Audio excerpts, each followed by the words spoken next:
আসসালামু আলাইকুম। সংবাদে আপনাদের সবাইকে স্বাগতম জানাচ্ছি আমি নুসরাত। শুরুতেই সংবাদ শিরোনাম। ইরানে ফের হামলার হুমকি ট্রাম্পের। পুতিনের বাসভবনে ড্রোন হামলার অভিযোগ অস্বীকার জেলেন্সকির। সৌদি নেতৃত্বে ইয়েমেনি বন্দরে বিমান হামলা। এশিয়া, নেপালে প্রধানমন্ত্রী পদপ্রার্থী হলেন সাবেক র্যাপার। দর্শক, এতক্ষণ শুনছিলেন সংবাদ শিরোনাম। এখন বিস্তারিত। আপনি যদি ইসরায়েলের ধ্বংস চেয়ে থাকেন তাহলে চ্যানেলটি সাবস্ক্রাইব করে দিবেন এবং ভিডিওতে লাইক করে আপনার মূল্যবান মতামত কমেন্টে লিখে জানিয়ে দিবেন। এখন বিস্তারিত।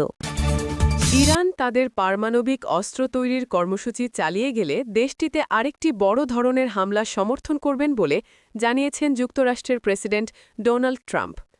যুক্তরাষ্ট্রের ফ্লোরিডা অঙ্গরাজ্যের মার-এ-লাগোতে ইসরায়েলি প্রেসিডেন্ট বেনিয়ামিন নেতানিয়াহুর সঙ্গে এক বৈঠকের পর ট্রাম্প ধারণা করছেন, গেল জুনে ইরানের পরমাণু স্থাপনায় মার্কিন হামলার পর দেশটি আবারও তাদের অস্ত্র তৈরির কার্যক্রম শুরু করতে চাচ্ছে।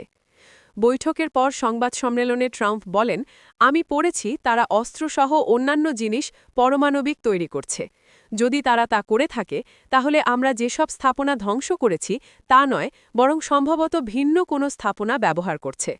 তিনি ইরানকে হুঁশিয়ারি দিয়ে বলেন, আমরা জানি তারা ঠিক কোথায় যাচ্ছে, কি করছে। তবে আমি আশা করি তারা এটা করবে না, কারণ আমরা আমাদের B-2 বিমানের জ্বালানি নষ্ট করতে চাই না। এটি 37 ঘণ্টার একটি লম্বা যাত্রা। সাম্প্রতিক সময়ে তেহরানের সঙ্গে একটি সম্ভাব্য পারমাণবিক চুক্তি নিয়ে আলোচনা করছেন ট্রাম্প। এর মধ্যেই চলতি মাসে 2 বার ক্ষেপণাস্ত্র পরীক্ষা চালিয়েছে ইরান। কিয়েভের বিরুদ্ধে রুশ প্রেসিডেন্ট ভ্লাদিমির পুতিনের বাসভবনে ড্রোন হামলা চালানোর অভিযোগ করেছে মস্কো। তবে রাশিয়ার দাবি প্রত্যাখ্যান করেছে ইউক্রেনের প্রেসিডেন্ট ভলোদিমির জেলেন্সকি।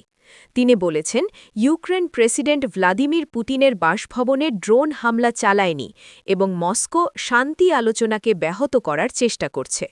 তিনি বলেন, রাশিয়া এর আগে কিয়েভের সরকারি ভবনগুলোকে লক্ষ্যবস্তুতে পরিণত করেছিল।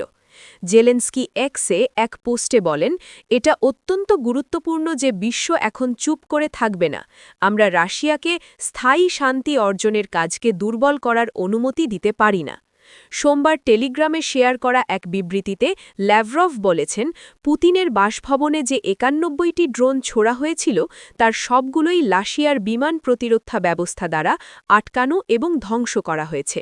তিনি আরও বলেন, হামলার ফলে হতাহত বা ক্ষয়ক্ষতির কোনো খবর পাওয়া যায়নি।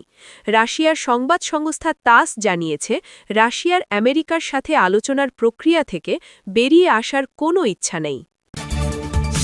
সৌদি আরবের নেতৃত্বাধীন সামরিক জোট ইয়েমেনের মুকাল্লা বন্দরে বিমান হামলা চালিয়েছে। চলতি মাসের শুরুতে ইয়েমেনের সবচেয়ে বড় প্রদেশ হারদামাউথ দখল করে দক্ষিণপন্থী বিচ্ছিন্নতাবাদী গোষ্ঠী সাউদার্ন ট্রানজিশনাল কাউন্সিল এসটিসি। এরপর থেকেই সৌদি জোট এসটিসিকে বন্দর থেকে সরে যাওয়ার আহ্বান জানাচ্ছিল।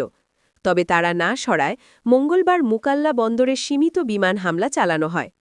ইয়েমেন সরকার ও সৌদি আরব জানায়, হামলার লক্ষ্য ছিল এসটিসির জন্য বন্দরে আনা অস্ত্র। সরকারের সূত্রে জানা গেছে, সংযুক্ত আরব আমিরাত এই অস্ত্র সরবরাহ করেছে। হামলার কয়েক ঘণ্টা পর সৌদি আরব এক বিবৃতিতে বলেছে, নিজেদের নিরাপত্তা তাদের জন্য রেড লাইন এবং এটি যে কোনোভাবে রক্ষা করবে। পাশাপাশি সৌদি পররাষ্ট্র মন্ত্রণালয় আশা প্রকাশ করেছে যে গালফ অঞ্চলের আরব দেশগুলোর মধ্যে সৌহার্দ্যপূর্ণ সম্পর্ক রক্ষা করতে আমিরাত যথাযথ পদক্ষেপ নেবে। সৌদি জোটের মুখপাত্র তুর্কি আল মালিকি জানিয়েছেন, শনিবার ও রোববার মুকাল্লা বন্দরে 2টি জাহাজ প্রবেশ করে যা জোটের অনুমতি ছাড়া এসেছে এবং তাদের ট্র্যাকিং ব্যবস্থা বন্ধ ছিল। এই জাহাজ থেকে বিপুল পরিমাণ অস্ত্র খালাস করা হয়, যা এসটিসির জন্য আনা হয়েছিল। সৌদি সমর্থিত ইয়েমেন সরকার প্রধান রাশেদ আল আলিমি মঙ্গলবার আমিরাতকে দেশের সব সেনাকে 24 ঘণ্টার মধ্যে ইয়েমেন থেকে সরানোর নির্দেশ দিয়েছেন। নেপালে আগামী মার্চে অনুষ্ঠিত হতে যাওয়া জাতীয় নির্বাচনের দিকে তাকিয়ে 2 জনপ্রিয় নেতা একটি জোট গঠন করেছেন। বিশ্লেষকদের মতে এই জোট দেশের পুরনো এবং প্রভাবশালী রাজনৈতিক দলগুলোর জন্য বড় চ্যালেঞ্জ হতে পারে।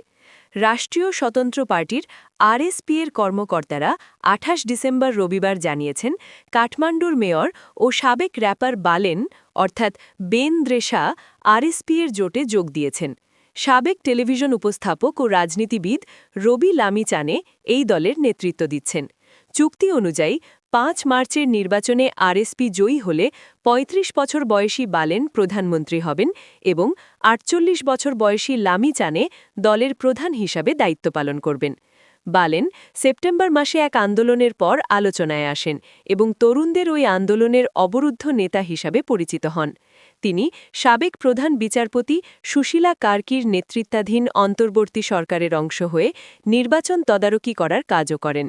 তবে কিছু সমালোচক বালেনের আন্দোলনের সময় ভূমিকা নিয়ে প্রশ্ন তুলেছেন, কারণ তিনি কমই প্রকাশ্যে এসেছেন এবং মূলত সামাজিক যোগাযোগ মাধ্যমে সমর্থকদের সাথে কথা বলেছেন।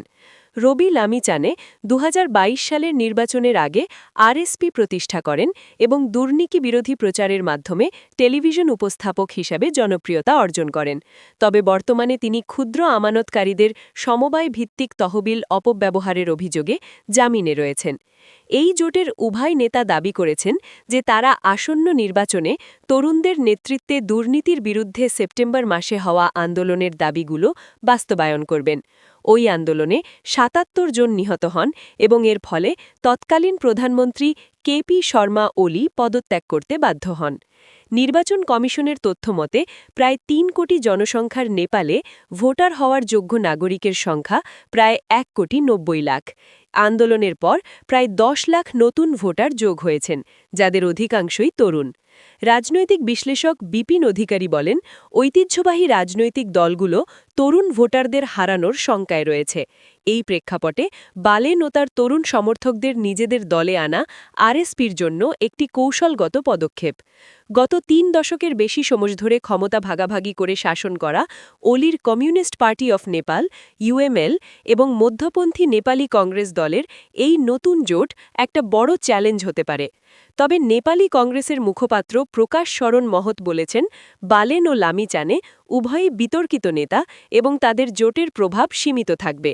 তিনি মনে করেন, শেষ পর্যন্ত মানুষ পুরনো এবং অভিজ্ঞ দলগুলোই বেছে নেবে এবং এই জোটে কোনো বড় রাজনৈতিক পরিবর্তন ঘটবে না। আপনি যদি আমাদের চ্যানেলে নতুন হয়ে থাকেন, তাহলে চ্যানেলটি সাবস্ক্রাইব করে দিন।